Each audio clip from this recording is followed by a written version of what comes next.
From the great state of Texas, you are now listening to Skip the Noise podcast, a Rounded Edge media production. Thank you so much for joining us. And by us, of course, I'm referring to Rick, a.k.a. the Brown Python, Ben, a.k.a. Mexican Nostradamus, and myself, Benjamin Benji James, here with another fantastic episode, live from all kinds of different places. But we are back. Episode 52 is in progress. We made it happen. It might not sound the best, but we are the best. So we proceed and we keep going. We keep cranking them out week to week to week to week to week to week, whether you like it or not. I got choppers flying over the condo I'm staying at in another part of the USA. I'm in Trump. I'm deep. Let me tell you something, guys. I am deep in Trump country. Nice. Get to the chopper. Get to the chopper. And you know what? I was for a second. I was gonna be a little sneaky about my location, but by the time we release this, I'll be back in the Houston area, so it don't matter. I'm in Florida, enjoying myself. Oh, Ron DeSantis, Florida. You got to preface it. Yeah. How do you like the freedom? How do you like the freedom? Yeah, being a white man in Florida? Okay. Right, yeah, I haven't run into any problems yet. Yeah, of course not. But I will. You're like being fucking exalted over there. They're carrying you on a fucking pedestal and shit. Yeah, they pretty much they like me here. I mean, Ben could wear a hoodie running through the middle of someone's lawn, and they're probably gonna give him a hug and tell him he's doing a great job and good. That's not true. Know. Yeah, check out his workout. The good Americans routine. over there running the country, Asking running the Instagram. state. There's some good Americans over there running the state. Anyway, yeah, they want my Instagram. Ask for my Snap. But anyway, right. Trying to check your workout. We'll talk plenty about that in Party in the Back. But to get things moving, Rick, you got some thoughts on Biden's last little performance and maybe his mental capacity? Is that coming under question again? Dude, you know what? This is what we've come down to, man. We've been seeing really elderly abuse every day for the last week. That's what it is. It's boiled down to elderly abuse. If Joe Biden's cognitive abilities or decline has not become apparent as of now, you're blind. It's terrible. He wandered onto a cafe. Jill had to go in there and save him. The poor dude looks lost, man. It would have been a silver alert here in America. You know that? They would have called silver alert if an old man wandered off into a cafe just looking brainless, just looking at space most of the time. Looking brainless. Mr. President. Who am I the president? Who was the president? Looking brainless. I love this. He's brainless, dude. He's not there. He's not on there. Well, hold on. You do realize his whole day is planned out, like every second of it. And he has a Secret Service detail that literally walks everywhere he goes. So there's no way he just randomly walks into a place without them knowing. Okay, now here's the thing. You would think, right? But how is it that every once in a while, some old geezer wanders off outside of the nursing home? Okay. Slightly different. Some old man, despite all security that they have at a nursing home, will wander up to the front door on his walker and get lost. Well, okay. Secret Service. That's what happened. Secret Service versus the nursing home personnel, slightly different levels of competency. I hate to break this to you, bro. I think the logical fallacy you're running on is a little thin. So let's seriously, you're gonna compare Secret Service to fucking nursing home personnel? How does that work? Explain. No, I'll tell you exactly how that works. Okay, he's at the G7 summit. Okay, this is one of the safest places on earth right now. No one is gonna get in. No one's gonna get in. It is. It's a unit. All right. No one's gonna get in. There's a lot of world leaders there.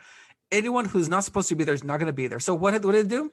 So Secret Service relaxes a little bit. You know what? They let them wander around. I don't think they ever relax, bro. That's not their job. No, that's kind of their job. Is to be like kind of a crunch time continuously, dude. If they relax, that's kind of an issue. That's also the thing. I mean, the last time they relaxed was Kennedy, right? I mean, fuck. I didn't see any Secret Service next to Biden, though. Well, dude, they're there. I was looking for them. This looks a little staged. Come on. A tad, but no, I'm not, dude. I'm not one to say that Biden's mental faculties are not completely. I'm not saying that the dude's all there, right? I'm not gonna. I agree with you. That motherfucker's train left a minute ago, but this looks a little trumped up, right? I mean, come on. I mean, pardon the word, trumped up. because You missed it. You missed the guy. Yeah, thank you. Just like no me one misses. and I don't Benji. fucking miss him. I don't miss Benji's him. in Florida right now. He misses Trump too. I'm sure of it. No, he doesn't. Well, And Trump's in Florida, so if you wanted to to see him, Ben could go see Trump right now. He's in Florida. He should. So he can go see man. him. No, Ben's not white enough. Pitch the podcast to him. Right. I don't Ben's not white get enough. those clearances. Ben doesn't have a Q tattoo on his forehead, so he can't go into the fucking Trump compound. No, dude. I mean, look, I got you right. Okay, so is Biden mentally deficient? Right. I mean, but that's like, how many times are we going to whip a blind kid here? Right. I mean, here's the thing. I mean, come on. How many times are we going to do this? How many times are we say that he doesn't know where he's at? We all know he doesn't know where he's at. The thing right? is, how did he become to be president of the United States of America? The same thing with Trump, right? I mean, Trump is mentally deficient also. Period. I mean, he made fun of mentally incompetent people. He sided with God knows how many white supremacists. The dude was not mentally competent either. No. Right? Wait, was maybe he we should just competent, or maybe was he just being classless? Over 70s. Huh? There's a difference between being mentally incompetent and being classless. No, but I don't think that. Okay. I don't think it was classless. I think he made several mental errors in speaking. I mean, he told people to fucking hook up with bleach, right? That was a joke, bro. Of course it's a joke. That was a joke. How do you know Biden wasn't joking about wandering to weird places and stuff and offering girls candy? What I'm never saying is, dude, he was joking. Dude, okay, but neither did Trump. It was a joke after he got busted, after he got his balls busted. Hey, maybe we should just not have presidents over 70, right? Maybe there should be an age minimum and an age maximum, right? I mean, think about it, right? Yeah, there's an age minimum. Right. What was the minimum to be a president? I believe it's 38, right? Or 35? 38, 30. Yeah. So somewhere near 40. Something like that, right? So, I mean, maybe they should have a cutoff and say, hey, look, if you're going to be, over 70, fuck all. You need to figure something else out. And then not to be I think mental competency is a big deal because we've had how many presidents with mental deficiencies? I mean, you look at Reagan, right? That's all later on, though. Reagan that motherfucker was pissing in his pants and farting in the bathtub. He didn't know where the fuck he was the last 3 years of his presidency. Hey, look at this. I've got a great idea. Check this out. So for you to be president, right, you should have to take some sort of exam. Is that so crazy? When you get a driver's license, you take an exam. When you do XYZ, you have to take some fucking exam. If you're going to be the leader of the free world, maybe there should be some sort of mental capacity test. I got one for you. That's hard for you. Would you? Okay, it's very simple. That's hard. Trust? To come up with the test, right? No. It's very figure out. No, for sure. It'd be hard to come up with it. Yeah. No. Yeah, the competencies. That's what I'm saying. It'll be super simple. You know what it is? Super simple. I love this shit. Go for it. Where are you? So here it is. Do you go pee or poo poo? No, you have him take your order at a restaurant. Do you trust Biden to get your order right at a restaurant? Jesus, how many times has he done this burger shit, bro? How many times have you gone to a restaurant and the person that took your order probably should not have taken your order? I mean, come on. You've been to McDonald's. Is that Of course. You've been to, you know what? I've been to steak places where I see someone that looks like they're tweaking. Here's the thing, though.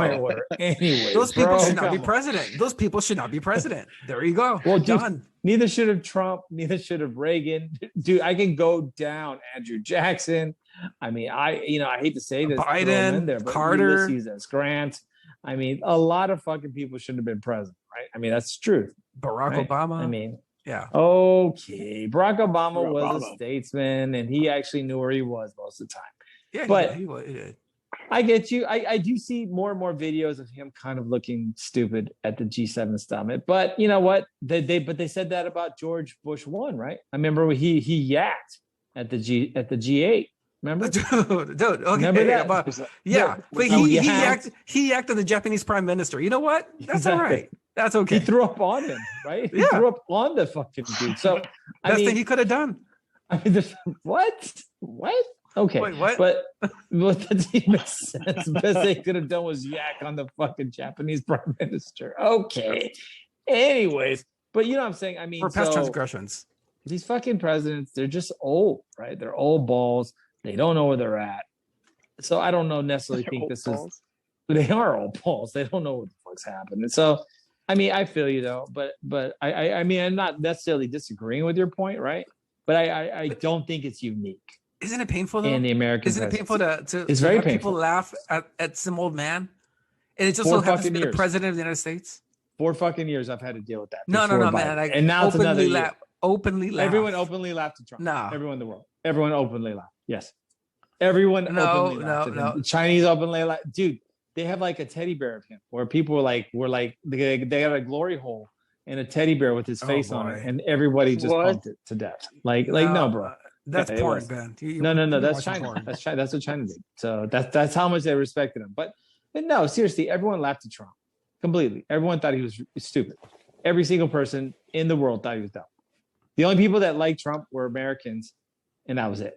There was not in other authoritarian attempting countries, such as that one dude in India who's not going to go to jail, and a couple of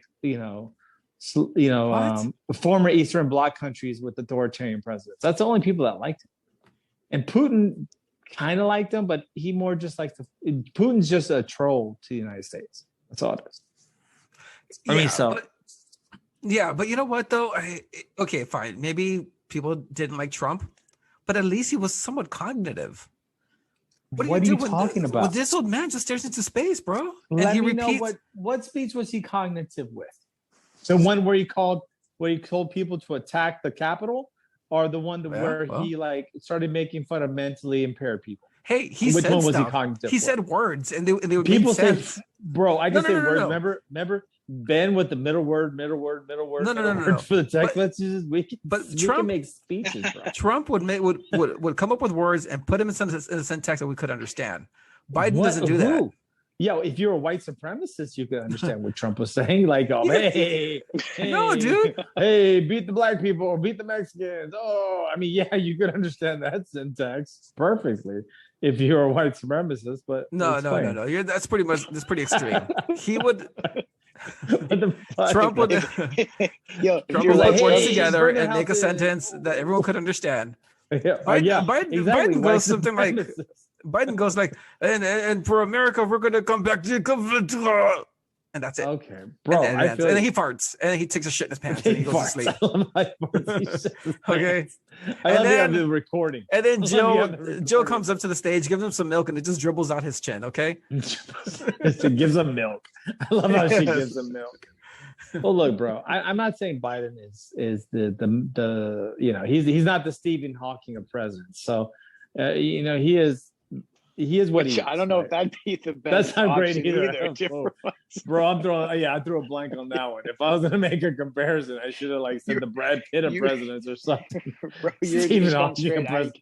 I almost something wrong, bro. No. Easy. Hey, you want to hear something funny real quick? Before we move on to the next topic. I can't believe you probably don't, but you do. Check it out. Listen. So I went to a couple years. All right. So I had so unfortunately a couple years ago my grandpa passed, right? So we had to go to a funeral in Mississippi. So at some point, like a few years prior, him and my grandma had moved out of their house into like this senior living thing. So we were there for when he passed, we were there for the funeral, and I was outside and I was walking around. And this is a funny story. You don't have to be bummed out just because it was my grandpa. But I was walking around the front, like they had this kind of like lake or whatever. Not lake, but pond or whatever. Just not like part of the property, but just kind of off in the front. So I started walking.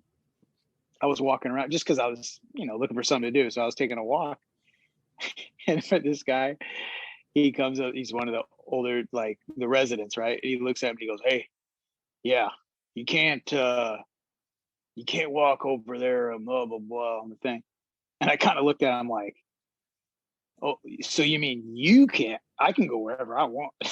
Like, I'm not a resident here.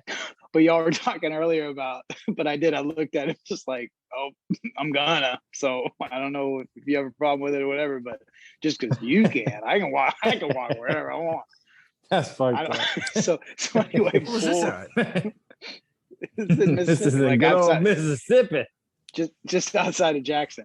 So I went. Yeah. What was funny, y'all were talking earlier about how they got the clamps on Biden. Rick, you were comparing it to like a nursing home where they're not watching him.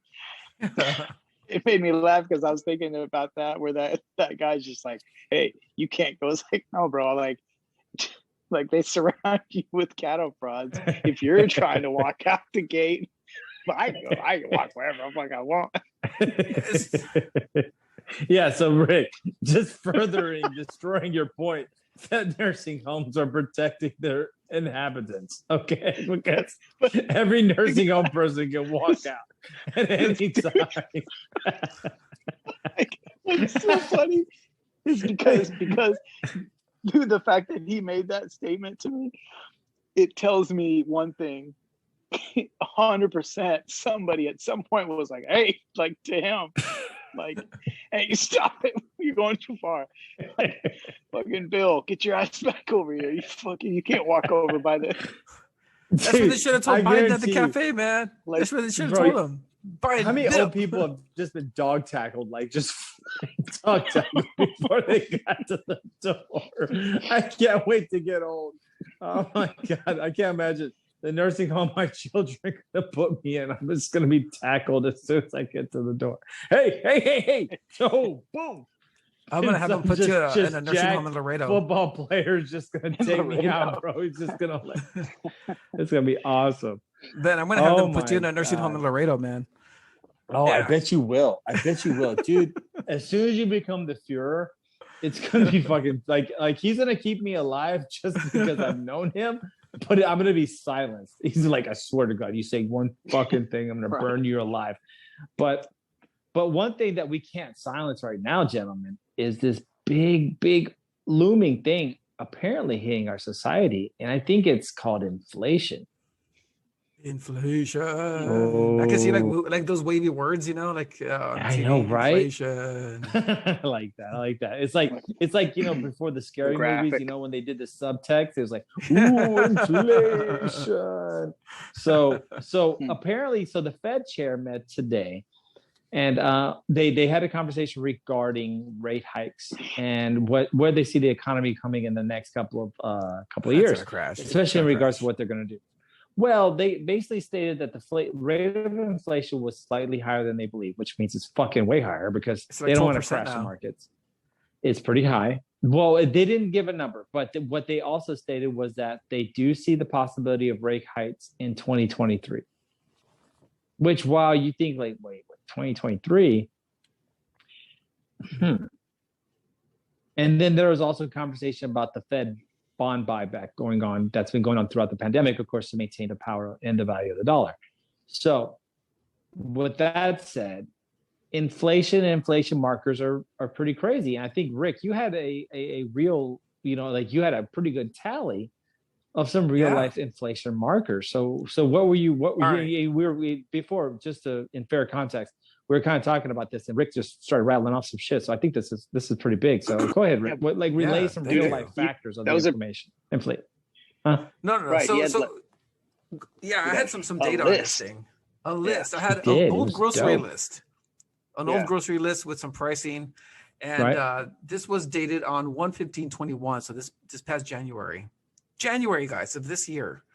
And I compile the list. So we go to Costco a lot, and sometimes when you look at a price, you're like, it's not that much, it's gotten up a little bit. But let me put in perspective.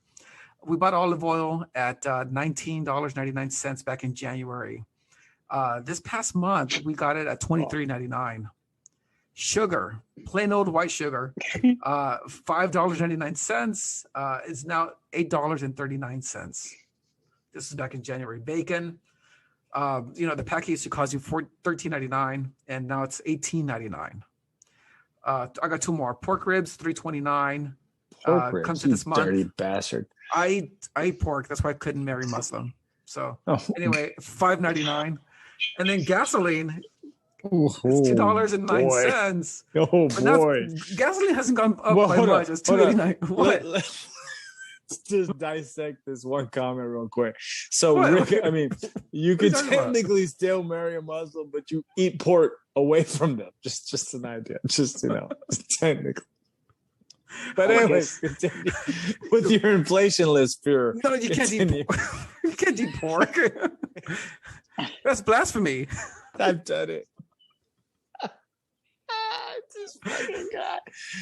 Okay, so anyways, moving on with the inflation list from the Fuhrer. What else has exploded in cost? Has it been bullets, Xylon gas? What else has gone up? Actually, gas hasn't gone up by a whole lot as much as I expected. $2.09 was back in January. It's $2.89 now. I mean, that could be attributed to usage. So that hasn't really gone up much, at least here in Texas. No. Well, Texas is lucky else, though. We're kind of spared with the gas prices. Like when it comes to overall gas prices, we're typically cheaper than the rest of the country for the most part. I wonder if it's because we have the low gas taxes or whatever. No, it's production. California and New York. It's proximity to production. You remember, I mean, Houston literally produces gas for the whole, for quite a bit of people. So, I mean, you're just luckily proximity wise. I mean, it just traveling from DFW to Houston, it's a substantial price difference. Like it's almost 20 cents, 30 cents per gallon. Yeah. It's so just proximity is what kind of gives Houston almost a false floor in regards to gas inflation. But yeah, so inflation is coming. So you being more of the money man and understanding, the factors of inflation and understanding business and stuff. What are the crucial downfalls that we could see from inflation in regards to our market? Like what are we say inflation, we talk about inflation, we say this is a bad thing. Why exactly is it bad? Well, for the common man, all right, but people who don't go into the stock market, people who they just go home, they go to work, earn a paycheck and come home. Their check is worth less now. Everyone's a little poorer now because of inflation. Okay. The people who, the top 15% of income earners don't really feel this. They don't. To them, it's just more money out the pocket, but they don't feel it. It's not that much. To the blue collar workers, the guys who earn, the blue collar workers basically, their money's worth lesser. Okay, and I'm not talking about the oil people or the steel people. I'm talking about like the custodians at schools and buildings. I'm talking about the lunch ladies at schools or your servers. They work on a lower income scale. And so now that money is now worth less because of inflation. It takes more dollars to buy things now. And they're not making any more money. They're not getting raises. And so that's one of the downsides of an inflation economy. Right. Yeah. So essentially what you're saying, and I think that's kind of the way I look at inflation, is that basically the $5 you have today is worth $4 tomorrow. Because really it's a reduced amount. So whatever amount of money you have today is worth a significant amount less, or not even significant, but over time that amount gets chopped down. So with that being said, what does this do to the economy? Why is this a big deal? Why is inflation? So with the creeping in of inflation, just in regards to our American currency, where does that put us, like market wise? Like what does that do to our country? Well, that's going to reduce our consumption, our GDP. It's going to reduce it. People aren't going to buy as much. It's going to take more dollars to buy a smaller amount of goods and services. So production is going to go down. Okay, people aren't buying as much. When production goes down, people get laid off, and when people get laid off, the unemployment goes up. So, it can turn to some very bad things. And I'm not talking about the whole stock market thing. A lot of people don't play that, especially, people don't play with cryptocurrency. People just want to see how this is going to affect their daily lives. Crypto. Okay? By the way, I got something about crypto, but it just proves a point. Money's made up anyway. So I don't know, man. What are your thoughts on that? I mean, how do you think this is going to affect just the common person, the everyday worker? Well, I think if you started, so that's one thing that we've never really played too much with in regards to understanding and the complexity of inflation. So once inflation sets forth, you basically devalue the currency you currently have. So that means that essentially society as a whole, everything becomes more expensive to survive. So like you said, so when you were naming your grocery list of, olive oil and lube, bacon and what it did was, what it cost. Lube, man, it's expensive now. Well, basically, once you increase those things, you basically are going to cause a reduction in your level of, I guess the best way to say it is your benefit, not your benefit of life, but your overall like living. Everybody becomes a little bit poorer. Everybody becomes just a little bit poorer now. But the thing is that we've been loaning money at such a high rate and such low interest rates that if you really look at it, inflation's already exploded at this point. I mean, the average price of a home has gone up 30-40%. We'll touch on that in a little bit, but the average price of a car has gone up 30-40%. You could have bought in 2010 a standard normal car, 2010 brand new Honda Civic in the range of, or not Honda Civic, but just or even Toyota Corolla or something. No, $12,455, $12,000. Yeah. Now that same car is around $28,000. It's only been 10 years, so it's already gone up twice the normal price. Yeah. So in that range, you're really seeing the bounds of finances being pushed for everybody. So the average price of a home has gone up from, I believe, and I was looking this up earlier, in 2010, the average price of a home was $138,000. Now we're damn near close to $275,000 for the average price of a home. But here's the thing now. But our wages haven't gone up. And that's the other part of the problem. The Biden administration and the White House, they want to pass a $6 trillion stimulus plan or budget plan. Right. $6 trillion, dude. Well, I think what is that going to do to our dollar? When you inject $6 trillion, $6 trillion is $3 trillion. Right. You're right. It's a very substantial amount. It's a substantial amount of money. Correct. But at this point, who's playing with real money? Because you see China printing money, but it's not accountable because they control the value of their currency. Correct. Right? China doesn't play by the same rules as everybody else. So the reality is China can pump $100 kajillion into the economy, but control their currency because they control their central bank, and it's not based on market factors. So China's current currency is actually way watered down than what it is now. But since they control their currency, they control their market, they basically have a false prop up. So at this point, how do you play against someone who is your mortal enemy? Because they truly are. So anyone can say whatever, but China is our mortal enemy. So is Russia. We don't fucking like each other. We're never going to play well together. How do you play that game? There's like 40 cities in China right now that could house 40 million people, and there's no one living there. They're called ghost cities in China. Yeah. Trillions of dollars in development. I'll tell you how that have not been accounted for. But that's what I'm saying. They can outspend us. They can make up money. They can do whatever they want to prop up their economy. At some point, the question is capitalism, in the sense that we're thinking of it, going to survive if you're playing against somebody who's not playing by the same rules, right? And so that's the question. Is that, I mean, yeah, they're not playing with the same rules. They're artificially pumping up their currency, but how long is that going to last before it comes crashing down? But see, but the fact that they control their currency, their market, their centralized bank, and at the same time they're giving money to everybody. If their money devalues, it literally tanks the whole world. Nobody wants that. So that's why I'm saying it's a house of cards. They're building it on the false premise. Right, but that's what the stock market is currently, correct? I mean, the stock market went from 18,000 to 33,000 under the former president, right? Yeah. Has values increased at that point? Has it really gone up? Right?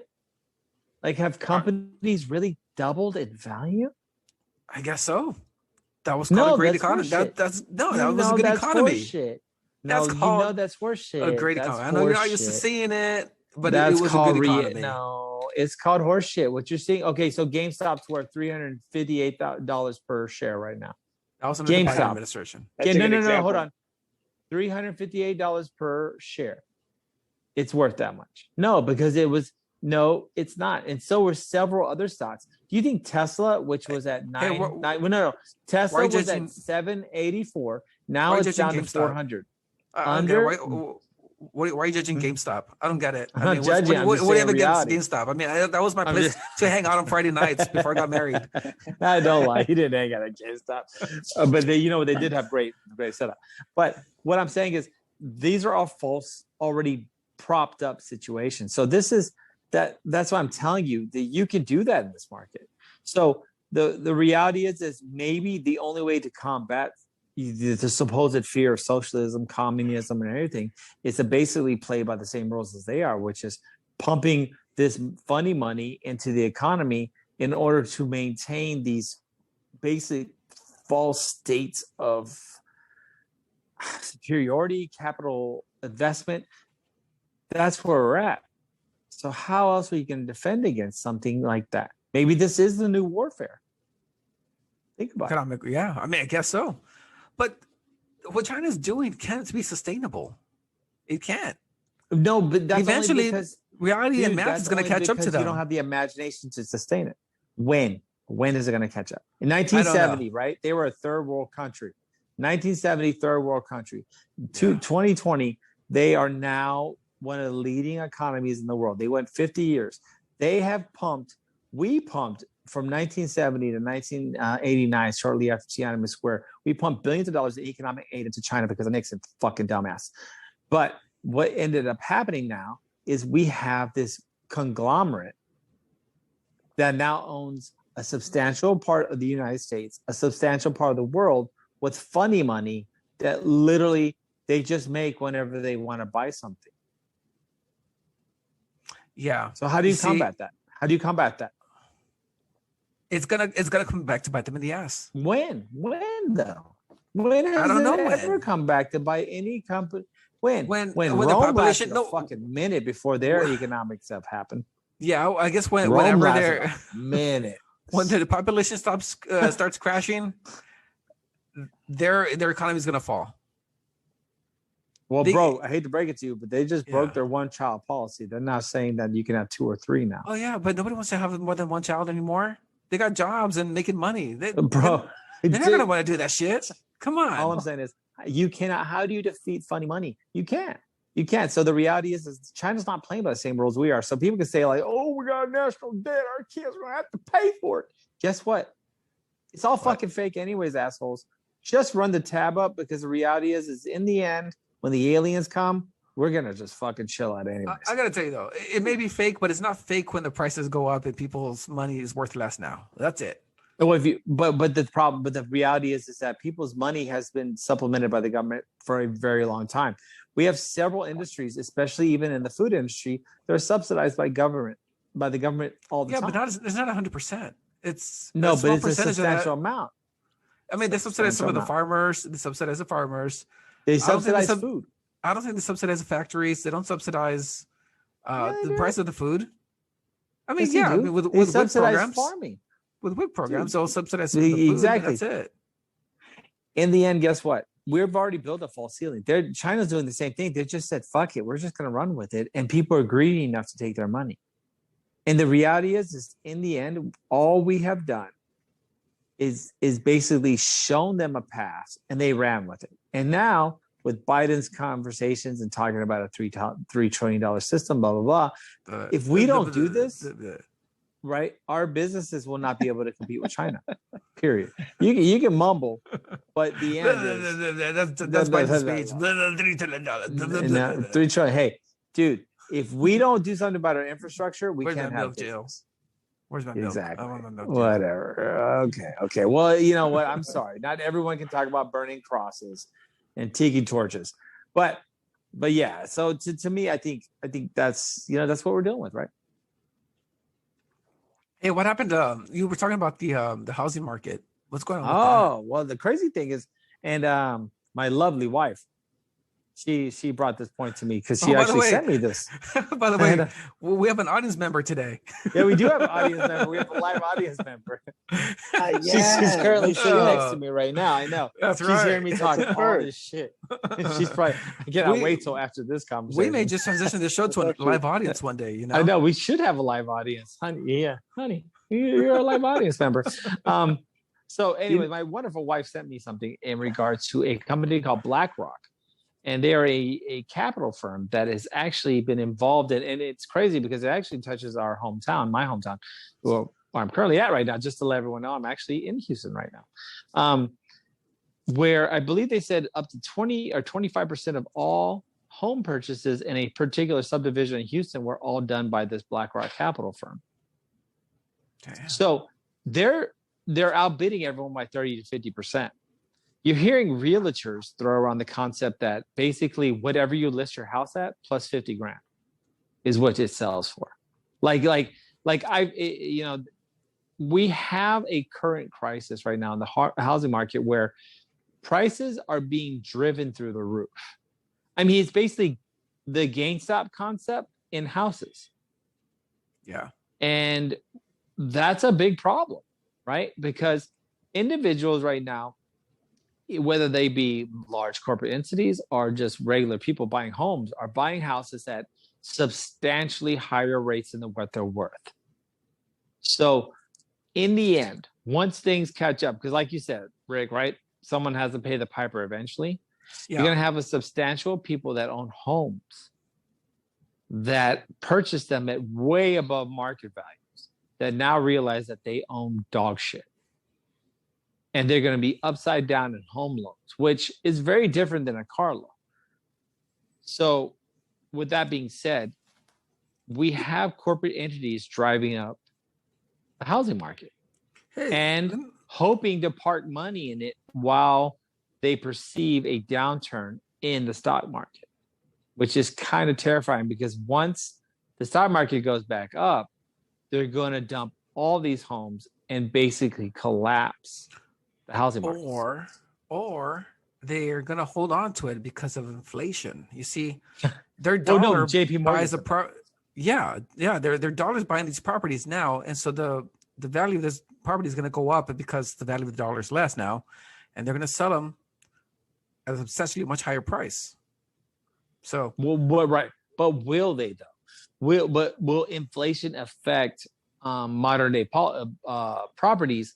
Especially due to the fact that most home sales are to individuals that are not very, don't have a lot of money. I mean, to purchase a home, it takes 3.5% of the down payment, with the type of loan. I the name just skipped my head, but the reality is it's a jumbo loan. No. What are they called? 400,000 or above. No, they're back loans. The first time homeowners. Oh yeah, FHA loans. Yeah, FHA homeowner. Yeah. So those loans only require 3.5%. So most individuals purchasing these homes only need to come up with 3.5%. These are federally backed loans. So the truth is most homes are not bought by rich people. So the fact is now you have individuals stuck with these that are purchasing homes at insanely marked up rates. So what happens when they crash the market? Because they will. Because if these huge corporations are buying up homes, marking them up, what happens? That means that most people, they have realty, right? Your home is kind of part of your, when shit gets tough, I can sell my house and make money. Yeah. What happens to these people who bought these houses at way more than what they'll ever be worth? And then it's crashed. It's destroyed any possibility of retirement or equity because now they're in these homes for substantially more than what they're worth. Well, you're talking about the common person, the working class. Well, yeah. That's what I'm talking about. Right. That's what I'm talking about. Yeah. Corporations don't give a shit. The ones who, this company that bought these properties up. Yeah. Yeah, dude. They don't give a shit. They don't give a fuck. Right. They're destroying the American dream. Essentially. They really are. But that's also the problem is that we had a housing bubble. Well, we had a housing bubble in 2008, right? Yeah. They busted because of the loans, predatory lending. Well, now this is predatory buying. And this is terrifying because in the end, everyone's buying shit that's worth nothing. I mean, okay, take for where, like, you know, just as a personal example, where I live, right? It's you know, great neighborhood, wonderful. But now, you know, we're seeing like 25 to 35% increases in the last 3 months. Overall value. Imagine your house price went up 35% in 3 to 4 months. That's really good.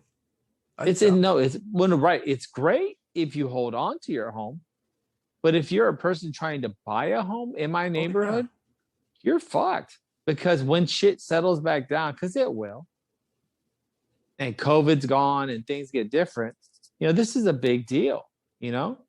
So, you know, that you contribute to the cost of just overall construction and lumber shortages and stuff like that, you know, it brings us to a point where there's also a shortage of inventory of homes. And so right now, there's a lot of bad shit happening in the housing market, guys. And to me, if you have a corporate entity buying up all the homes and there's less homes available,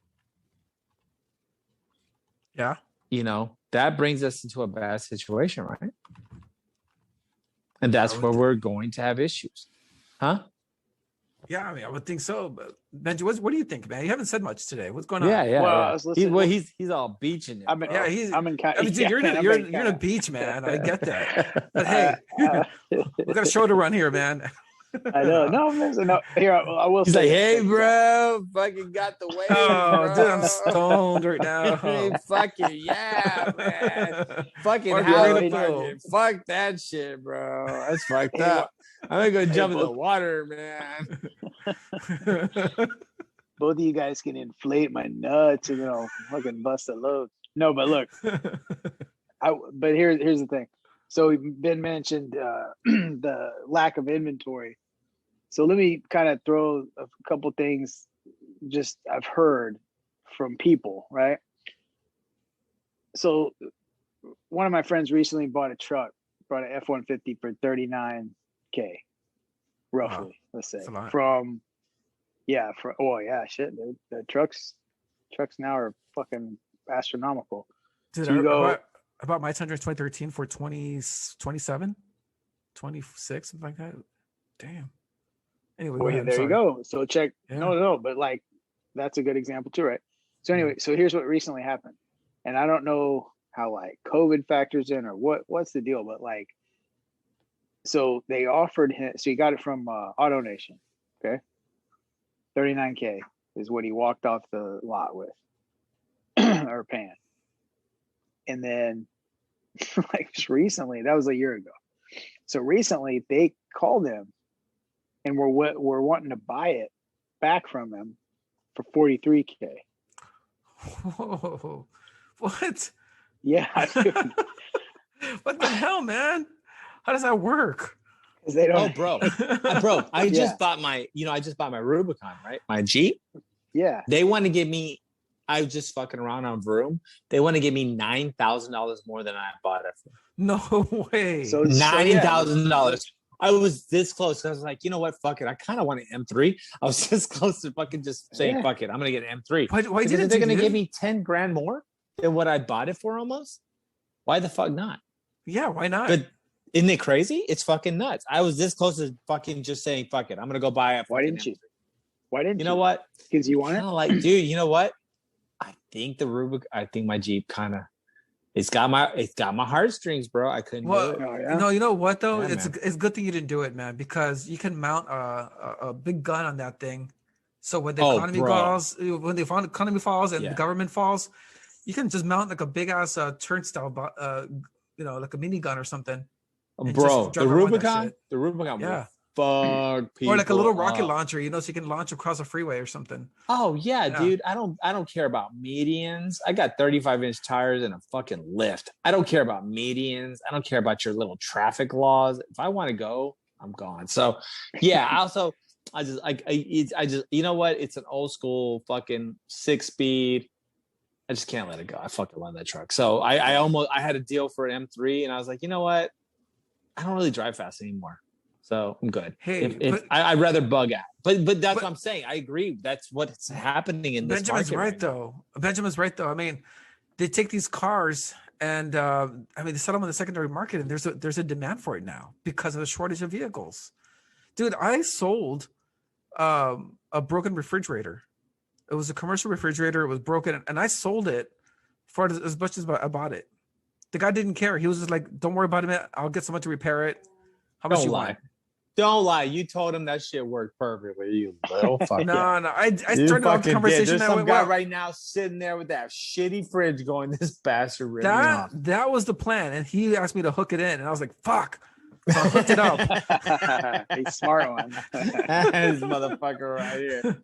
But we hooked it up.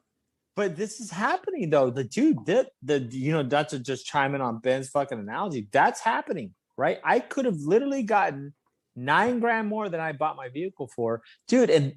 And just to throw this to everybody, I bought my vehicle in January, and I could get $9,000 more than I bought it. That's crazy. In fucking January. Like that's crazy. That's fucking crazy. They call me still. They're calling me every other week saying, "Can we buy your truck? Can we buy your Jeep? Can we buy a Jeep right now?" Why don't you, man? Just fucking get $10,000 and go get yourself an M3 if you can get it. By the way, if you can. No, I can get an M3. No. I let's just say I bought enough cars from BMW that I have. That is not an issue. If I want an M3, I get. Oh my god, it must be nice to be rich, dude. I like that. No, it must be nice to be dumb enough to buy that many fucking BMW. That's the fucking problem. But I do enjoy them. I do enjoy BMWs. But to be honest with you, Benjamin, I wish we were rich like Ben here. Whatever. Yeah, too, Hey. Ask the 1%er right here. Wait. Of all of us, who has an elevator in their home? Waiting. Ben, do you have an elevator in your house? Wait, Ben. Not. Ben, do you have an elevator in your house? Not even. I don't. No. Hey, wait. Let's ask the other person. Rick, do you have an elevator in your home? We use it for the kids and to lift things up, to the second and third floors. I mean, it's not a. It's a. Yeah, I do. So it's an absolute necessity. So you do have an elevator in your home. Yeah. It goes all the way to the third floor. Yeah. To the third floor. Okay. So Ben, hold on a second. Sorry. Being that we are lucky, right? We work hard and we've done quite well with our life. How many floors are in your home? How many floors? I got 2. Yeah. And I have 2 also. So we are both missing not only a floor, but an elevator. An elevator to if get somebody's to that floor. The 1%, it is not us. Because me and you, of the 3 of us, constitute 66% of the individuals on this phone call. And guess what? We neither have a 3rd floor nor an elevator. So someone's in the higher echelon. Well, I'm not speaking. You know what? I'm not speaking for myself. I'm speaking for the common man there, the hard workers, the 9-to-5ers. That kind of thing. Yeah. Yeah, he's speaking on their behalf. On their behalf, exactly. I roll up my sleeves. I got my BG shirts, the silk ones, and I roll up to my elbows. And I get to work. What kind of shirt? Oh, what do you do with your elbows? I have a shirt. Hold on. I have a shirt that's imported from Paris. I'm all the way up to my elbow.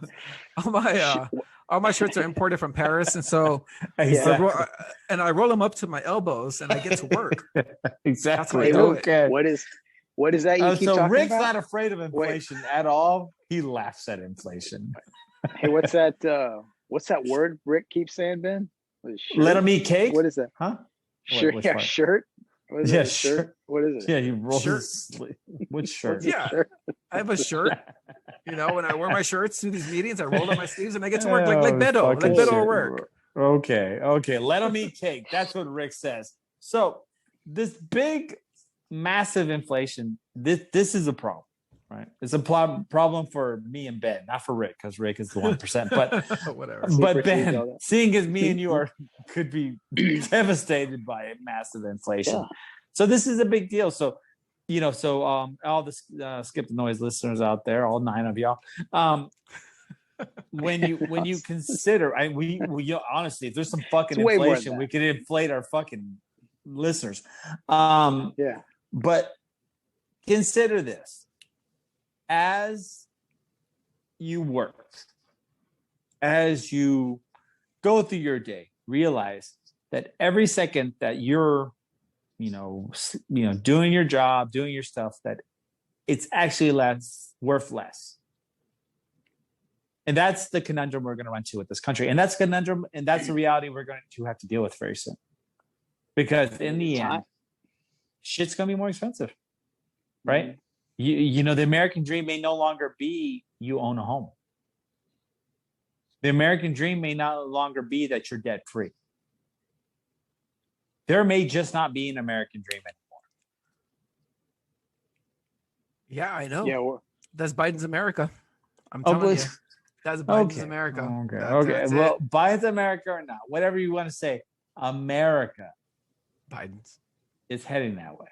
So in that, unfortunate, precipitous calamity that we're heading towards, what are we going to do? Like, is that you the really reality that, you can't do anything that happens? Well, yeah, you can. It's socialism, communism, just like China. No, you know what you have to do? Oh, Jesus Christ. You go from bad to worse. Here we go. Well, but at least people can buy food. Maybe. What you actually have to do for to a be little honest bit of with time. Yeah. Well, you have to rethink your whole idea of what, like, you may have to grow your own food. That sounds like crazy, but like, you know what I mean? You have to rethink your whole. God damn it, Ben! You're trying to make his compound. Ben wants his compound so bad. Didn't they try to do that in the Chaz and they put like cardboard and some dirt or something? Yeah, they didn't really know what they were doing. I don't think. I don't think it's gonna work very well. dude, the Chaz too. Ben, look. As much as we all think it'd be awesome to have your commune and your control of society, you gotta stop pitching it. You know what I'm saying? I mean, it's like we gotta grow food as much as you want to make the Ben Branch Davidians. Look, okay, did we not discuss this off air? That the whole reason we started this podcast was to humor me and my hopes and my dreams of starting a cult. Ben's a new David. Okay, hold on. So Rick is Hitler in art school, and Ben is David Koresh before Waco. That's what we got. When he was playing David Koresh when he was just playing guitar or whatever. Like before he was banging all of his fucking members' wives and telling them that he was Jesus. Jesus Christ, that's where it's going.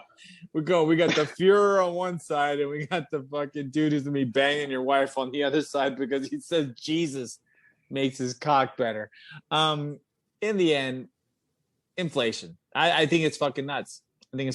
So we have a senile president. The value of our dollar is substantially dropping. Well, I gotta tell you that there is a light at the end of this tunnel. Oh, what is it? We have 1,000. Is that the burning cross that you guys are gonna set? Almost. We got 1,314 days until the next inauguration day. So we'll see what happens. Hey, it could go either way. When are you gonna realize that? When are you going to realize it's not about a president? It's about a reality that we are fucked. Because you know what? Like I said, we need to stop ruling ourselves on these fucking huge mandates of federal or even state. Like communities really need to govern and dictate themselves.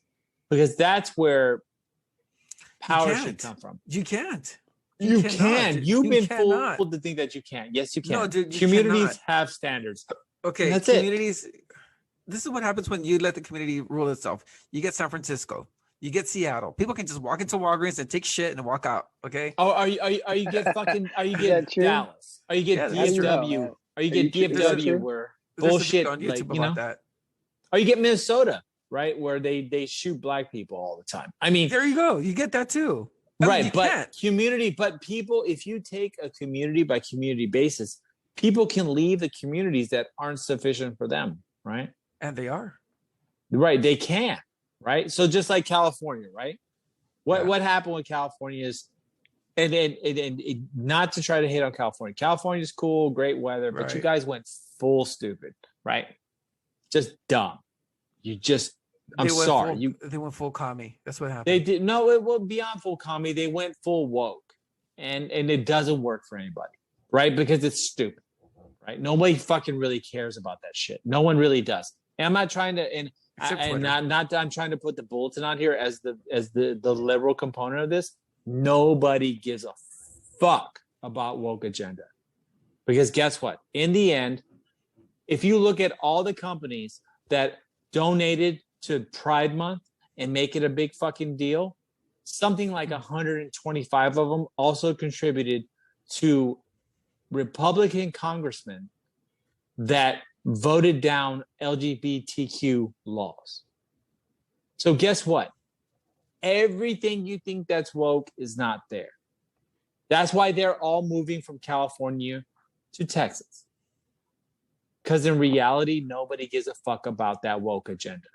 They did for a little bit when it was profitable, but now they no longer care. So that's a reality. That's a reality. No one gives a fuck about woke agenda at all.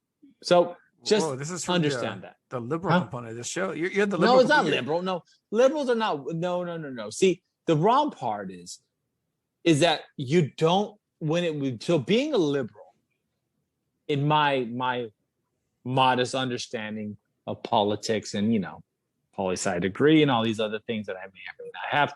You have a poli-sci degree? Mm-hmm. I didn't know that. Okay. Being liberal, right? What does being liberal do? Being liberal means that you have a more of a nuanced or expanding definition of what government and their role in society. But it does not mean that you want the government to rule everything you do. And so that's where liberals have gone bad. And so I think that's where a lot of the problems has occurred with liberals in the United States and just everywhere, right? Because being liberal means that you have a flexed understanding of the Constitution and of government. And if you look at Republicans, if you asked a Federalist or anti-Federalist, before the true real dudes who went to war over the Constitution, federal government, yeah, they would look at Republicans today as being wild liberals, right? I mean, what Republican really argued any of the shit that Republicans argue now? Right? I mean, they still go behind lower, they want less government. No. The true conservative Republicans. They do not. The true conservative Republicans. The problem with Republicans is that they're a bunch of fucking Bible thumpers that want to press religious authority on bullshit. It is fucking true. They want people to pray in school. They want people. That's the problem. No. That may have been the Bush Republicans. That may have been the Bush and Reagan Republicans. Trump Republicans too. No, dude. Yes, dude. They go even further. They just say, you know what? Fuck it. The Trump Republicans want America first. They want American jobs. No, they don't. They want American sovereignty. No, they want black. No. They want black people suppressed. They want Mexicans back in Mexico. And then they want dude, the Trump Americans, that's what I'm trying to tell you. In the end, conservatives have lost what made them conservatives. Which is what? What were the conservatives in the very beginning? Government intervention. They were the Federalists. They wanted a strict interpretation of the Constitution because the Constitution said nothing about a centralized banking system. The Constitution said nothing about abortion, so that wouldn't even be considered. The Constitution said a separation of church and state, so those shouldn't even be concepts looked at. But instead, they want to continuously incorporate that shit and then say, oh, but we want less taxes, we want this. But that's the problem. If conservatives just said, hey, guess what? We just want the government to stay out of your lives, then that would be then most people would vote for them. But they don't. Because guess what? All they want to do is control your lives to make you a WASP. That's all it is. Conservatives were the anti-federalists. You're right. They wanted states' rights. Right. Which is something that, a lot of Texas politicians do practice. Who? Which Texas politician is this? Which fucking Texas politician does this? Is there an owl in here right now? Yeah. Yes, because the wise old owl speaking to you, motherfucker. And he's saying, who, motherfucker? Because tell me who's this Texas politician that's doing this shit. Because guess what? There's not one of them. All of them say, I'm against the bush in it. Oh, fuck weed. And all this bullshit. And guess what? These dudes are the same dudes that are probably paying for their fucking interns' abortions and snorting coke off of that hookers. Is not true. That has not been proven. It's true. Yet. And then they're fucking banging the meth-induced massage therapist. That's Deshaun Watson. No, in the end, that's the problem. Conservatives are no longer conservative. Conservatives want to control what you think, and that is not being conservative. No way, dude. You didn't just say that. I did. You want to control what you think. Yep. Oh my God, dude. The whole education system is ruled by liberals. Come on. Nope. No. Yes, it is. Yes, it is. Nope. They have a woke agenda in the education system, in the college, university studies. I can't do anything they want to control the what you stereotype think. that liberal people are smarter. I can't do anything about that. I'm sorry. They want to control what you think. It is a stereotype, and I hate it. What about I hate when people mainstream media? Hey, you're liberal and you're so educated and nuanced and amazing. No. I hate this feeling. It makes me feel bad. Oh, I don't know where you're getting it from. So I'm sorry when they look at conservatives, you think that you're a bunch of pig fuckers that sleep with each other's sisters and want to burn crosses all day. I hate that. Being a liberal, that I'm looked at as being extremely educated. I don't think so. I'm not sure that's what the people so think. Tall and amazing. I can't do that. I'm sorry. Sure. I deal with this problem. I don't think you are. So tall. I love that. Anyways, so before we continue with this crazy mess, I think it's time to head for the party in the bag, gentlemen. So with much to say, you guys, what we gonna punch the jams for them, B? Yeah, we're gonna have a little jams. I got to be honest with you. I preloaded everything before I left town. I'm preloaded for a minute. Oh man, they all nice and filled up. Preloaded. But yeah, we're gonna either way, man. We're gonna groove into this little selection, and then we're gonna see you on the other side of this break for Party in the Back. So stay tuned. And take a pee-pee if you need to. Grab you something to drink, something to take a pee-pee. Ingest. Take a pee-pee if you want to. But and maybe a poo-poo. Maybe a poo-poo.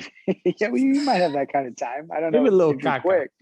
If you get in there and really take care of it, you might. Well, they can pause this shit, so they can take a shit anytime they want, bro. Yeah, it's kind of true, man. I like to go with the fantasy that it's, you know what I mean. They have to listen to the whole thing, but anyway. They can pause. All right. They'll pause. Yeah, pause if you want to, but we'll see you on the other side. Break.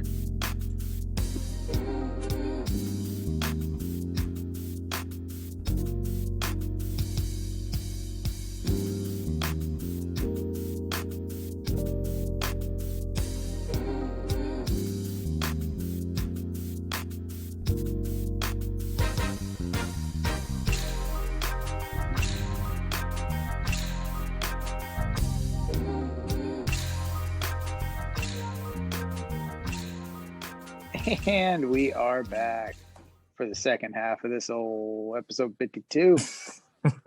52. That's all. Yeah, 52. Episode 52. 52 pickup. Deal? So what are we going to start with first? We'll go ahead, Greg. What do you got? We should have had a 50 Cent for episode 50, man, since he's a new resident of Houston.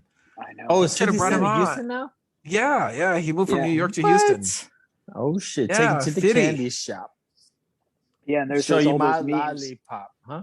All those memes of him when there was an actual picture that was on the internet, right, of him in front of the Astrodome. Right, in front of the Astrodome. Really? Yeah. And everybody, nice. So whenever that surfaced, people pulled that and photoshopped him in front of whatever. Like it went from, him in front of downtown or him in. Oh, that's cool. It was him posing the same way, but in front of the Be Someone. The water wall, but then the Be Someone bridge. But what's funny is but it got so specific that people were using that as like a promotion for like Alfredo's fucking taco stand. So it'd be nice. like That's a 50 good Cent taco in stand. front. Yeah, They're no, brothers. It was actually fucking funny. Yeah, for sure. But it was yeah, him in front of these like super, like it just got so specific. Fucking it went from the Astrodome, like some vague symbol of like, oh yeah, I'm in Houston now, to like the most extreme, like he's in front of fucking, you know, the JC Penney on fucking whatever. Dude, the JC Penney on fucking fucking downtown in works, huh? Here's another subject, man. Washburn tunnels. So you guys know the Astrodome is a world symbol for Houston. The world recognizes the Astrodome, you know, as a symbol of Houston. It was one of the 9, what is it? The 9 wonders of the world. Wonders of the world. Yes, it was. Okay. It was the 8th wonder of the world. Yes, Astrodome. So a few years ago, you know, the county was talking about tearing it down, this or that. Fuck that. Sacrilege. And dude, I know it is. And so I asked my mom about it. You know, my mom's been living in Laredo and so forth. And I said, Mom, what do you think about tearing down the Astrodome? She goes, no, don't do it. It's sacrilege. And I said, well, why not? She goes, no, it's a symbol. Elvis played there. Selena played there. No, you can't do that. Yeah, Selena did play there. I was there. I was there. I saw Selena play there. Yeah, she referenced Elvis and Selena. I was, dude. No, but Selena was pretty, dude. I was there. I saw Selena's last concert before she got her cat busted in her ass. Shit, you not. It was at Houston Rodeo. Yeah. And then a couple of weeks later, that's when that ugly dog looking bitch busted caps in her. Yeah, bro. That was crazy, man. That was crazy. Yeah. Anyway, so continue. Astrodome. Well, anyway, so it was the Astrodome. So, you know, I was thinking to our listeners all across the world who understand what the Astrodome is. What do you guys think? You guys think that the Harris County should tear down the Astrodome to make more room, more parking lot space for the Reliant? No. Fuck that shit. The Astrodome needs to be fucking around for eternity. Yeah. You can't. No, it's like the Mount Rushmore. You gotta preserve some shit. Like, you go ahead. Yeah, go ahead. Yeah, I agree. You can't, like, it's bigger than just the building, or it's bigger than just like a structure. Yep. I think at some point, man, Houston, and that's the problem with Houston, is like there's not these, you see these little buildings that exist. They're like, oh, you know, in 1812, I'm a hog, and that's no real name for people who aren't didn't grow up with Texas history. There's the hog family. Anyway, I'm hog. This was I'm a Hog's mansion in 19 or whatever.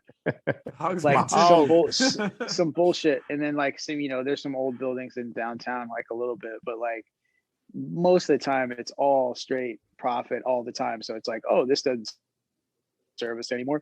Like mow it down. Here comes something new.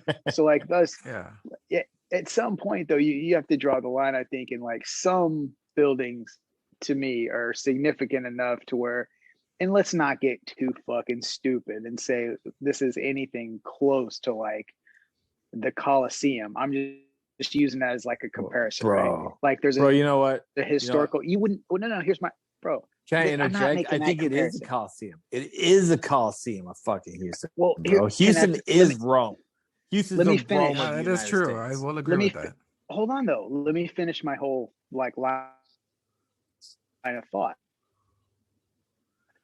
So yes, why appear that it's not as significant as that, right? Just because the history, and it's just only built in the fucking 60s, right? So there's not a lot of history behind it. But it doesn't mean that it's not important just because it's not this like ancient thing, right? But like you said, it's important to the city. It was a significant accomplishment at the time. It's important to enough people that they'll have, probably most native Houstonians would have a very strong opinion about that. And they would say, fuck no, don't tear it down. Even if you preserve it in some half-assed state, just the fact that it still exists. You know, honestly, like there just has to be some point where you put your foot down on profit for profit's sake. And it's like, oh, this isn't serving us anymore. We'll gut it and make something that is going to generate us some more money. Hey, I know how that's how the system works, but there's got to be enough power for fuck it, Matrix Mac. buy the shit, right? He could do it. Just tell Mattress Mac to buy. Mattress Mac can buy anything. Buy out whoever is. Dude, just tell him to get that Miami drug money. The players involved in this scenario, Mattress Mac, just buy them out. Just what's your price? Write a check. We'll back you up. We'll buy some fucking gallery furniture. Mattresses. Shit. We'll get some mattresses. We'll buy some mattresses. You don't even have to save us money. Mm-hmm. Yeah, dude. I think as a native Houstonian who was forcibly removed from his home, I would have to say that the Astrodome. You know, I went to fucking games there. Yeah, man. Yeah. You know, I mean, that was my first, baseball game. That was my first just sporting event. You know, when you drove by there, you saw the parking lot filled. You knew, hey, that's fucking Houston. So yeah, to whatever corporation or whatever piece of shit wants to buy it, that's a big part of our history of Houston. And there was a lot of great moments there, and even small ones, whether they be between me and my father when we saw a baseball game, or the 22 inning Astros game that went past 3 a.m. It was 22 innings, went to almost 3 but there was some special moments in that building that I think a lot of Houstonians could share. So, tearing it down, don't get me wrong. One day, all three of us will be in the ground and it won't matter. Wait till then, right? Wait till the X's are gone. Wait till our generation is gone if you're going to destroy that shit. The memories are gone. Exactly, because guess what? That particular building meant a lot to a lot of us, like that grew up in Houston. That was like, oh shit, I'm going to go watch that game.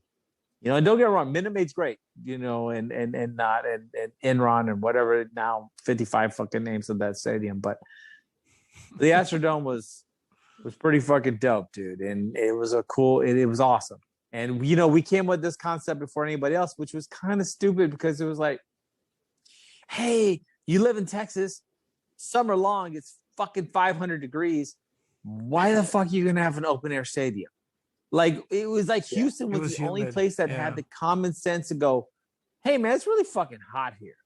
So we're going to air condition this shit so people don't die. Like, I remember going to games, I went to like when the Astros played the Rangers. And I shit you not, the amount of sweat that came off of your body. Like, you lost 9 pounds just going to that fucking game. Of water weight. Exactly. And as the Astros crushed the Rangers, I mean, fucking just raped them, destroyed their shitty, soulless team. You would just sit there and go, fuck, I'm sweating so much. And I'm dedicating like half of my body's water to make it through this shitty game because it's 107 degrees in this hellhole. Not to mention the 98% humidity. No. I'm talking about it in DFW. So it was only 96%, but they claim it's less humid. But in the fucking end, you would go, why isn't every single sports stadium domed? But the fucking Astrodome did it. You went to a game and you're like, this is comfortable. I can watch this game and not feel like I'm going to have some type of like cardiac event, when what is it, Hurricane Ike came through Houston? Right. Yeah, I mean, it tore the shit out of the Reliance Stadium, man, or the Energy Stadium. I mean, it tore up the roof. Astrodome was unscathed. Nothing happened to that thing, man. It's made out of concrete in an oval shape, and that hurricane just went right through it like it was nothing. It's a paperweight, bro. Exactly. It's a big ass paperweight. You got the Energy Stadium made out of tin, and you have the Astrodome made out of concrete. Yep. Astrodome basically took every single hurricane and just kind of pissed on it. So what do you have on me? So the Astrodome, dude, it's a symbol of Houston's strength. It's a symbol of Houston's superiority in the state of Texas. You can say whatever you fucking want to say. It is a symbol of Houston's superiority. I don't give a fuck what anybody says. Houston's the greatest fucking city in the state of Texas. And the best part about it too is like it also, to me, like personally, there's a dividing line between when times changed, right? Yep. And to me, like it kind of came around that time, like when the Astros left the Astrodome and started playing in at the time. Was it at first it was Enron and then it was Enron Yeah, Field. Enron. I mean, obviously Made. now it's Minute Maid, but like I think initially maybe it was Enron Field. Anyway, Yeah, nonetheless, you're right. You're right. 100%. which once again, like to Ben's point, it's a great fucking stadium. It's a great baseball stadium. It's in a great location. I love it. Everything about it is awesome. But they'll say, but with the dome. So here's the difference, right? Minute Maid, like you've got staff that's going to check your ticket. Like you're not. So here's what I loved about the Astrodome or that era of just the world. So we go in, like we used to go, my dad and I used to go to baseball games when we lived together, like all the fucking time. Because you go in, you pay $5 for like nosebleed seats, right? But here's what you do, or at least this is what we did. You walk in, like I said, you buy the $5 tickets or whatever. You go in and there's the ramp that goes down, which goes to like the lower level seats, like the good shit. And then there's the ramp that goes up. Well, there's just a dude. Like the only thing between you going down and up is a dude, a little old fucking like 70-year-old black guy, just like, hey, like the nicest fucking guy. We walked up to him, what's going on? Like blah blah blah. Like so we legit knew him after a while, but like initially, you just pretend like you know the guy. Blah. Well, Benjamin, it looks like he's got a he doesn't check. Connection. He doesn't check. Nope, he didn't. So we go. He did. So he didn't check. He didn't check. So we just breeze right by him with charm and good attitudes. So we go down and we stand. Never even sit down. Stand in behind home plate. Then a couple of my dad's buddies would show up who gamble. Like I'm shitting you not. Money is on the line for almost every fucking pitch. They're like, oh, it's a 3-2 count. The 3-2 count. I got 10-1. The fucking next pitch is a walk and blah, blah, blah. And these degenerates are gambling on every, and this is back when you had to call the bookie, like the, what do you call it? Before people had internets on their phones, you would call this hotline that would tell you that would run down all the scores. It'd be like college basketball, Kentucky, 68 versus Duke, third quarter, 10, blah, blah, blah. Like it would give you this like list of like what the scores were and shit. Nice. These dudes would be like on the fucking payphone finding out like if Notre Dame was up by 2 touchdowns and they were covered. Yes, I'm not bullshitting you. So like the gambling was we were standing behind home plate, never sitting down, like never going to seats for $5. Place smelled like fucking like old beer. And then by the time the security, there would be a guy like behind home plate, right? So like the first section. This is like, bro, this is where players' lives are sitting. But we're just standing above that, like before you go down to the seats. So the guy could never say anything. Like we weren't trying to go to the seats. This happened like out of like 80 whatever home games, it was like 40 of them. Or like this is what we were doing. Nice. And then what you call it? So then by the end, like 7th inning, right? Dude is probably like goes take a piss or whatever. His buddies are too drunk and they already like probably left. So then we creep down and then we sit next to like you know what I mean? Like players' wives and shit. Like, whatever, like we like we belong here and shit. Bro, like, you do realize that I went on one of these games with you and your that's what I'm saying. You've experienced. That was so one of the greatest experiences. I'm like we're lying. sitting like by BGO's wife. Like I think like you know like I think your dad's thinking about taking a swing at it. It was fucking awesome. Bro, it was the greatest thing I've ever seen. She knows who she knew who he was and shit. Yeah, bro. she did. Remember where I was like, fuck, what?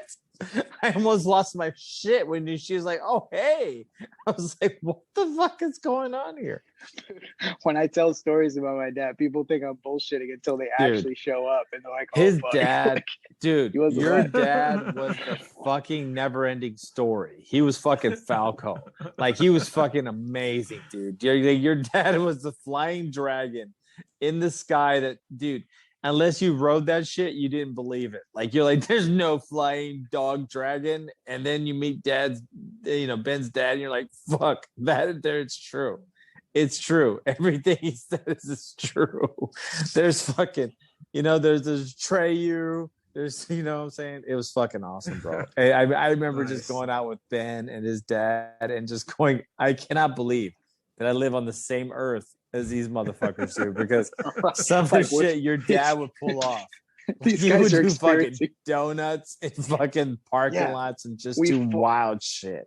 Yeah, we met him up one time. This is a pretty funny story, and then we'll move on to the next topic. But so what Ben's talking about is we follow him to the game. He's like, yeah, let's go, blah blah blah. So we follow him because we were gonna do some shit afterwards. So we're like, yeah, we'll roll here because then we're gonna do whatever after the game. Okay, cool. So we're following him, and he's like, he starts going, and it's an empty. This is just regular middle of the summer Astros game at the Dome. Yeah. And so he pulls out, and all of a sudden he speeds up, and we're like, "What the fuck is he doing?" Because we're just following him. We're probably smoking cigarettes or whatever, and he pulls out and he starts tearing ass through the parking lot, all zigzag, through the space. We're like, "What is he doing?" He goes, dude, he guns it, and then he just fucking donuts, gangster, bro, all over the place. He did his gangster fucking burnout, straight out of DC, bro. Fucking rolled that shit out, bro. It was like a Burt Reynolds fucking movie. It was a Burt Reynolds, fucking was a Smokey and the Bandit shit, Cannonball Run type shit. Dude, I loved it, man. It was the best. It was the best. That shit got us so hyped. And we did. We were fucking giving them high fives, fuck yeah, we're about to do this Astros game. Dude, that was the best, man. It was the fucking best. But so should you tear down the Dome? No, fuck you. If you turn down the Dome, guess what? You're a fucking prick. Because you know what? We don't need any more fucking yuppie bullshit or gentrification of our city. Guess what? That the Dome symbolizes what Houston is at its core and its heart. And Houston is a city of way beyond its time. It's a city that thinks ahead of reality.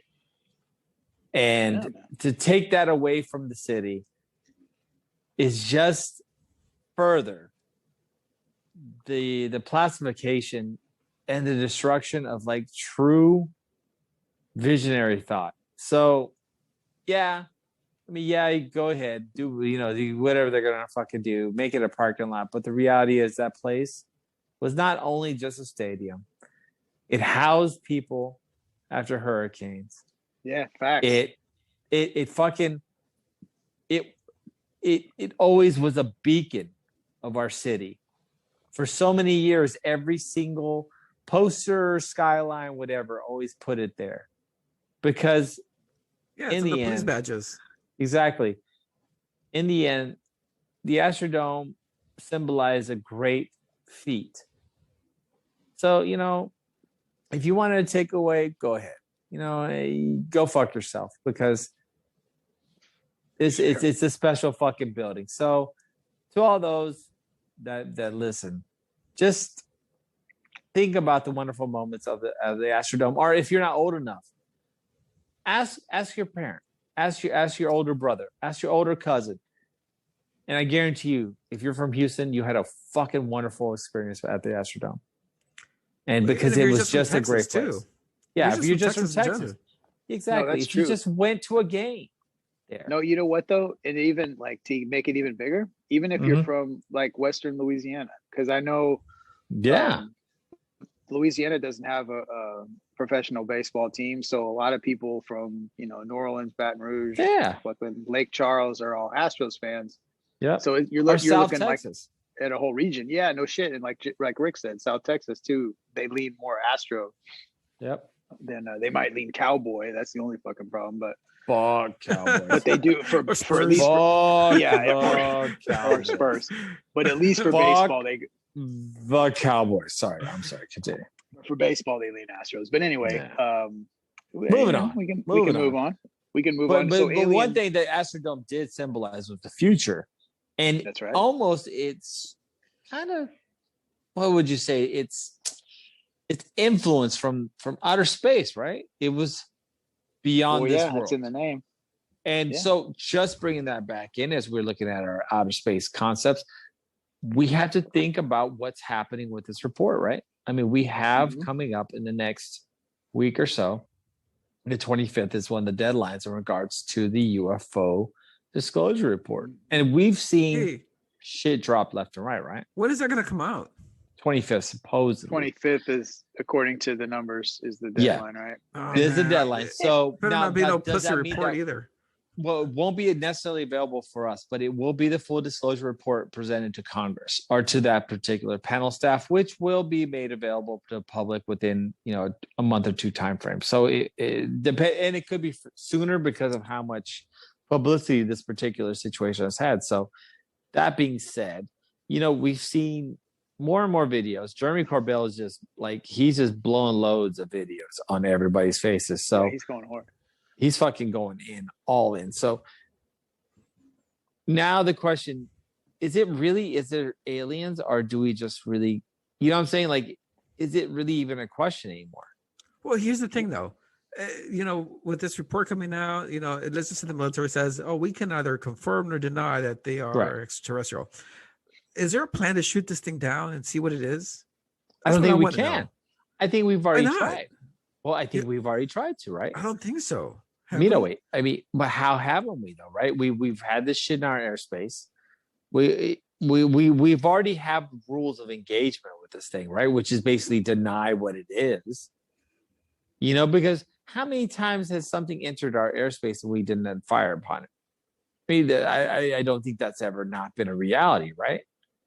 So I think we already have the rules of engagement. We just kind of deny it's there, record the event, and then either get intelligence regarding what's happened and scope and see maybe we can understand their weapons capabilities or not. You know what I'm saying? I mean, it's kind of one of those situations. Here's the thing though. Okay, I understand that maybe our missiles can't reach it. It's too fast, or they can't maneuver right. Lasers can. You point a laser at something, it's speed of light that reaches its destination. Right. Can they get some data on this thing? Temperature? Is it emitting heat? Is there that's noise? What kind of material is it? No, radar would detect the presence. It'll bounce off the surface of something. It'll come back to you. It'll like a sonar. Okay, that's radar works. But I'm talking about a laser that can tell you what a material is, or what its composite is, or even tell you whether it's emitting heat or not. Oh, so it's like you're saying, like a spectrometry, right? Like essentially what you do with planets whenever you shoot a swoop, right? Okay, exactly. Just some basic information on what these things are. What material is it? Is it reflective? Is it? I don't know. Is there a indication of iron in these things? Right. Is it emitting heat? Right. Well, the real question is this: has this already been done? Maybe this is part of the report that's not been released. I mean, dude, I hope it is. About it's tracked by the Nimitz. It was tracked by several aircraft carriers, battle groups. Yeah. So has put a laser in that goddamn thing. I understand that our missiles can't reach it. Hey, you know what? Fucking laser it, fucking assholes. Yeah, fucking the laser this goddamn shit, man. Just do it now. I love it. Hey, think about this too. I heard somebody bring this up recently. So basically every single square centimeter of the entire Earth, right, is covered by some sort of satellite surveillance, right? You go to Google Earth, you can put, okay. So don't think for a second that they don't have, okay, let's just say whatever, some incident in 2011 over the Pacific Ocean, blah, blah, blah, pilot says he sees this, they confirm it on radar, they confirm it on, maybe he's got a video of it, per the plane. So all that shit is timestamped to a T. So could you not use satellite imagery from wherever that was, right? Like the same shit. I mean, fucking Google Earth does it, right? you can pretty much pinpoint any part of the globe. So my point is, where's that? Like, so Yeah. obviously I'm not the fucking genius that thought of this You are. first, right? You obviously maybe are. I am. You All the obviously entire are, bro. the whole Pentagon's like, oh, dude, what the fuck, we could do Oh, that. Benjamin Shit. James up in this bitch. Oh shit, yeah, we should have listened to Skip and Noise earlier. We caught on episode 30 whatever. We should have been listening since episode 1. Fuck my ass. But anyway, Fuck my ass. I love it. fuck my ass. So satellite footage exists, okay? But none of that has surfaced. What department, you know what I mean? Who's looking at that, and where's that info? So my That's big the thing fuck with my this, ass department. that's the fuck my ass department. But the real thing, so June 25th, what happens? Here's what I think now. This is what I think now, after having kind of gone through this process. And while yet I am excited that this is becoming more in the public consciousness, it's being accepted by government agencies as, at the very least, a mystery, right? That they don't know what the fuck they're looking at, allegedly. Okay? Everything has to be, when we're thinking about this shit, everything has to be taken with a grain of salt. Every possibility has to be considered, because this is everything from a fucking like philosophical fucking question to a psyops question to a, you know, whole perception of our reality on like how we relate to the universe question. Like this opens up everything. That's why it's such a great discussion topic. So there's so many possibilities. The government could very well know exactly what's going on, but this is the story they're putting out, okay? Or it could be closer to the actual thing that they're presenting, that they fucking don't know that they are detecting these things. And for so many years, because they couldn't admit that, like, hey, we can't tell the public that, like, you don't know what the fuck's going on, because that would look bad, right? That would look like we don't know what the fuck we're talking about. But like we brought up before on the show, we are now in an age of being able to record images and audio at any given time. There's no way we can possibly cover up whatever possibility exists with just sheer deception and misdirection. That's not a possibility. Too many people have access to film shit and put it out on fucking Twitter or XYZ. So the real question is like, what story, or how are they gathering it? Like we said this before, right? It's like, how are they guiding the narrative to release to the public? So here's other possibility. But will they release it? I mean, that's what I'm saying. Or could this big publicized, or at least in the eyes of the Skip the Noise listener, this big publicized release of information from the government, could that just be a fucking misdirection? You know what I mean? To be like, oh, we are finally, you know what? We've been covering up this shit for years. Come here, son. Let me talk to you. There's something I got to tell you. Come here, son. Come here, son. Sit down. Come here. Take off your pants, son. We've been lying to you this whole time. But the only reason we've been lying to you this whole time is because we know what's best for you.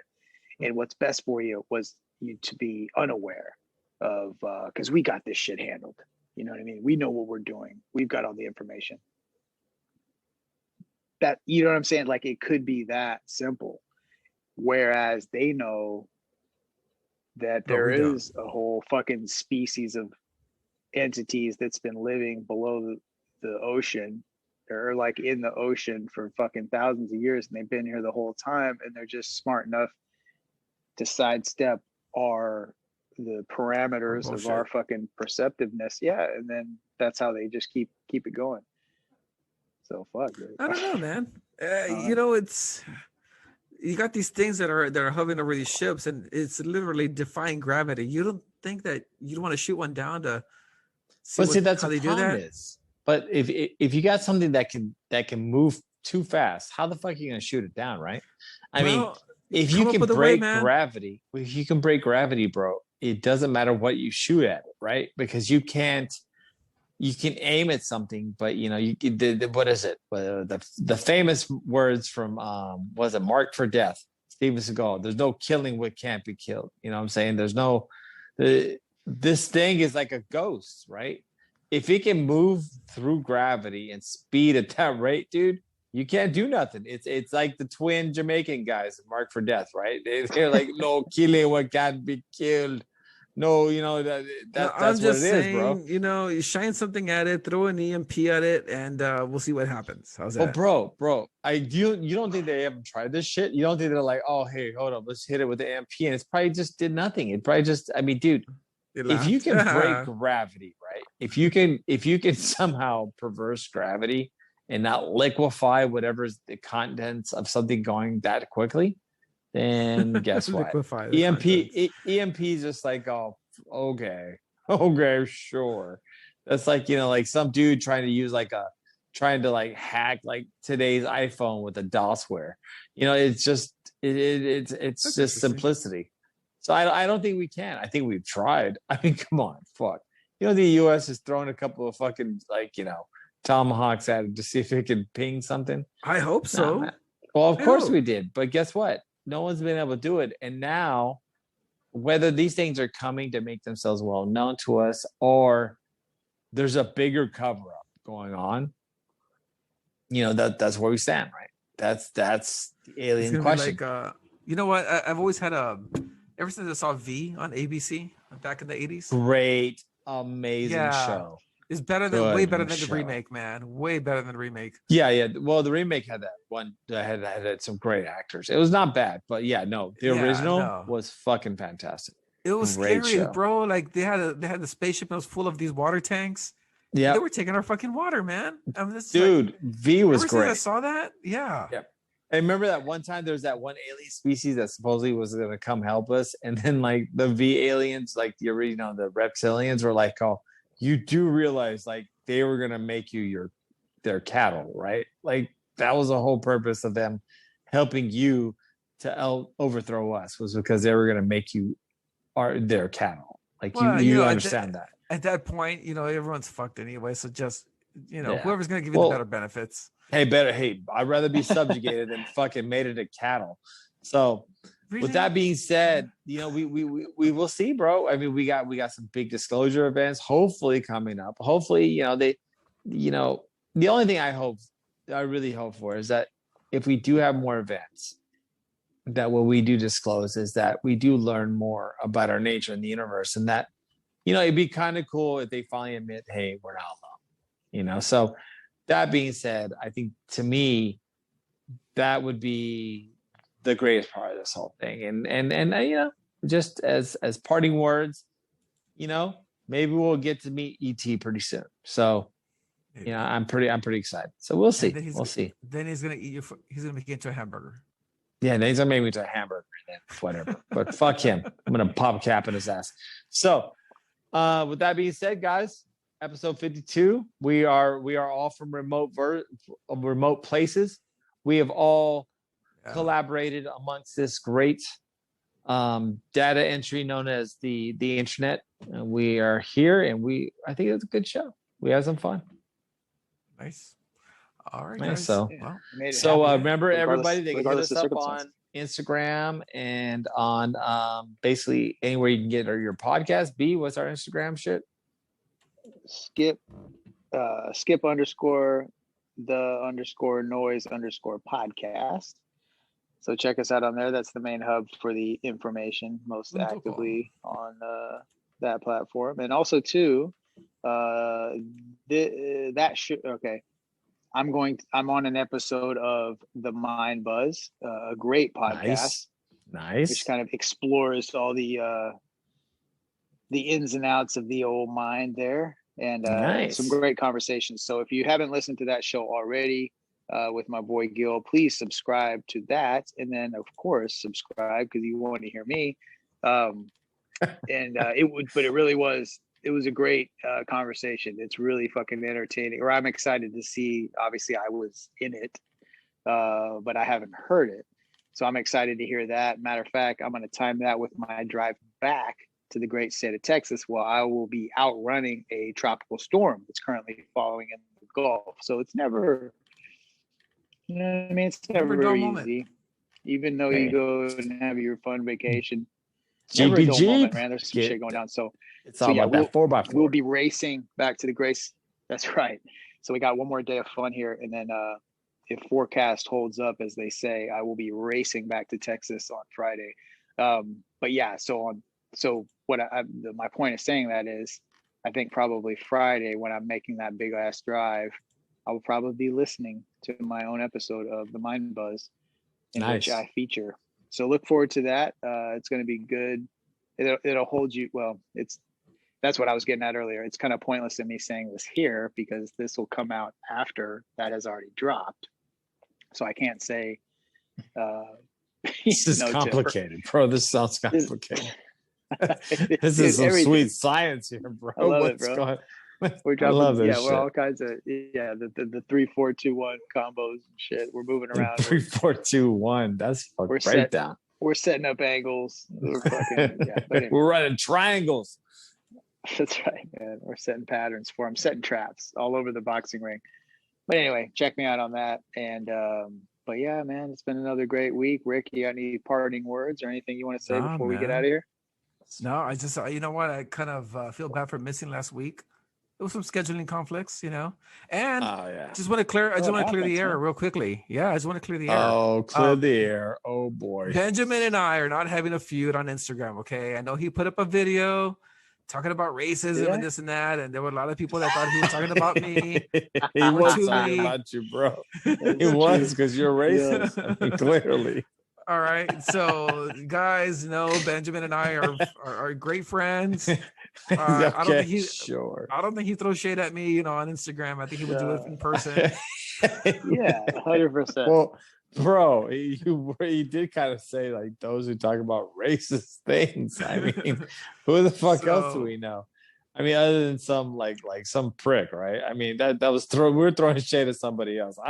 Hey, if anybody understands the one thing about this whole skip the noise thing, like of the three of us, like I literally give zero fucks about anything. So I mean, I think there was some shade thrown, but that dude's a bitch anyway. So in the end, it had nothing to do with us. Like we talk shit to each other, but to be quite honest with you, we'd probably fuck up anybody else that said something to us. So we're a pretty tight-knit group here, guys. So there's never anything outside of this circle. 100%, bro. We'll go on each other. But if you go one of us, you're gonna get it. Fucking three ways. Yeah. We're really like that QAnon shit. Where one goes, like where one of us goes, we all go. I mean, for real. And not like we're gonna storm the Capitol and try to like burn crosses, but like amongst us three, like this is wrong people to fuck with. But in the end, yeah. Yeah, we're good. I think y'all two are good, right? That was y'all definitely should kiss. Y'all should kiss. But it wasn't. It's funny. It's funny you brought it up. But yeah, no, that was. In case you were wondering, that was not even close to being aimed at Rick. That was aimed at a specific individual who is a piece of shit. Bitch. But we're not going to do. We're not even going to. I don't even want anybody who listens to this show to know that pieces of shit like this exist. Yep. I don't want to give them a platform, so I won't mention Homeboy's name. I won't put out any of this shit out there. If you're really clever and you really follow the show and you follow some of the other shows that we follow, you can probably figure it out based on that. But no, fuck this guy. He's a piece of shit. We're not going to talk anything about him on this fucking show, or at least not mention his name. But yeah, with Rick, dude, it's all like it's not like that. We give him shit about being the Fuhrer, but anyway, have a great week. We will see you next week, man. And take care. Yeah, we'll be in our respective areas and chilling. So yeah, keep it real, represent.